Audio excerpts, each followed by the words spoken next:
일론 머스크가 8월 8일 자율주행 로보택시를 공개하겠다고 밝히면서 투자자들에게 기대감을 갖게 만들었지만 10월로 미루어지며 아쉬움을 주었습니다.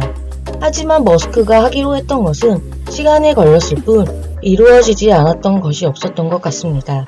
자율주행은 다양한 분야에서 점차 상용화되고 있으며 자율주행 택시 사업이 천문학적인 투자 비용을 감당하지 못하고 사라지고 있는 가운데 옥석 가리기를 끝내고 본격적으로 시장이 열리고 있는 것이라는 기대도 커지고 있습니다.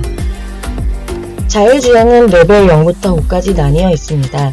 레벨 0은 운전자가 모든 조작을 직접 수행, 레벨 1은 운전자 보조 시스템, 레벨 2는 부분 자동화, 레벨 3은 조건부 자동화, 레벨 4는 고도 자동화, 레벨 5는 완전 자동화.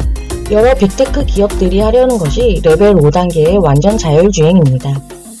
자율주행을 구성하는 기술로는 크게 인지, 판단, 제어라고 할 수 있습니다. 자동차에 탑재된 센서가 외부 환경을 인지하고 인지된 정보로 주행 의사를 결정한 후 판단을 토대로 자동차를 구동하는 방식으로 센서 기술로는 라이다, 레이더, 카메라 등이 차량 주변 환경을 실시간으로 감지하여 데이터를 수집하고 V2X는 센서 고장 등의 문제가 일어났을 때를 대비하고 인프라와 연결하는 센서 정보와 도로 인프라 통신 기술이라 할 수 있습니다. 인공지능은 수집된 데이터를 분석하고 주행 경로와 속도를 결정합니다. 판단을 토대로 제어 기술이 차량의 조향, 가감속 조절을 담당합니다. 어느덧 자율주행이라는 단어가 익숙한 시대에 살고 있습니다. 하지만 우리는 아직 2단계 자동차만 타고 있습니다. 레벨 3단계를 도입하게 되면 발생하는 사고를 모두 제조사가 책임져야 하기 때문입니다. 제조사들은 수많은 자율주행 데이터와 노하우를 쌓아두고도 3단계 기술 출시에 소극적입니다.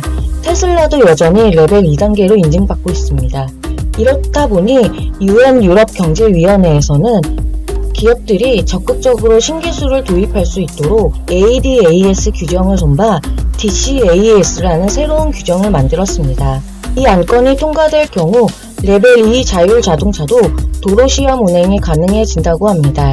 지난 6월 통과를 위해 세계 차량 규제에 제출될 예정이었고 25년 1월 발효된다고 합니다. 그렇게 되면 테슬라도 유럽에서 자율주행이 가능할 것으로 보입니다.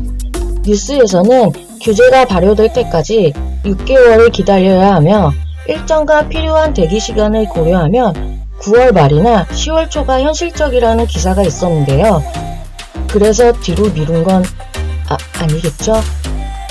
DCAS 규정은 레벨 2.9단계라 사고의 책임은 운전자의 몫이라고 합니다. 그럼 DCAS란 무엇일까요? 기존의 ADAS는 안전한 운전을 위해 운전자를 보조해주는 전반적 기능을 지칭했다면 DCAS는 나아가 자율주행을 할 수 있도록 운전자를 돕는 기능이라고 할 수 있습니다. 가속 및 제동, 추월 지원, 주행 제어 기능 조합을 승인받는 것을 목표로 하며 대표적으로 자동으로 주행 차로를 바꿔주는 기능이 고속도로는 물론 국도까지 확대된다고 합니다. 운전자가 자율주행 시스템에 과도하게 의존하는 것을 방지하기 위해 운전을 제대로 하지 않는다고 판단하면 5초 후에 경고해야 한다고 합니다. 제조사마다 DCAS 차별화 포인트를 앞세우게 될 전망이라고 합니다. 운전자 모니터링 및 알림 기능만 확실하다면 다양한 자율주행 기술을 도입할 수 있기 때문입니다. 또 한동안 주춤했던 라이다 탑재 차량도 빠르게 확산될 수 있다고 전망했습니다. 새로운 규정의 가장 큰 변화로는 고속도로에서만 구현 가능했던 기능을 국도까지 확대시켰다는 점에 있습니다. 국도 환경은 다양한 변수가 발생하기 때문에 라이다와 같은 고정밀 센서의 필요성이 높아지게 될 것입니다. 컨설팅 업체 커니에 따르면 자율주행 침투율이 12%인 2030년을 기준으로 자율주행 상용화는 운전자들에게 연간 최대 1조 9천억 분의 자유시간을 가져다 줄 것으로 전망했습니다.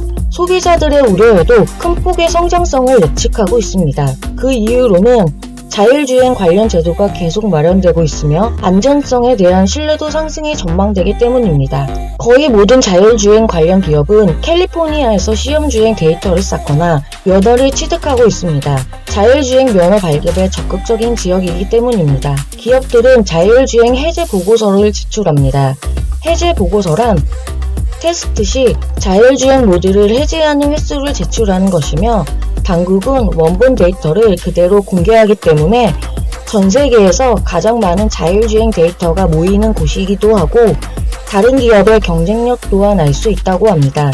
그런데 기업마다 시험 환경, 해제 기준이 다를 수 있어 자율주행 모드 해제 횟수로는 기술력을 입증하기는 어렵다는 의견 또한 나온다고 합니다. 예를 들어 한적한 도로에서 시험하는 기업, 복잡한 도로에서 시험하는 기업은 다르기 때문입니다. 하루하루 다르게 기술은 발전해 나가고 있습니다. 우리의 투자 노트 또한 하루하루 채워 나가야 합니다. 2탄에서는 자율주행 기업들에 대한 노트로 찾아오겠습니다. 감사합니다.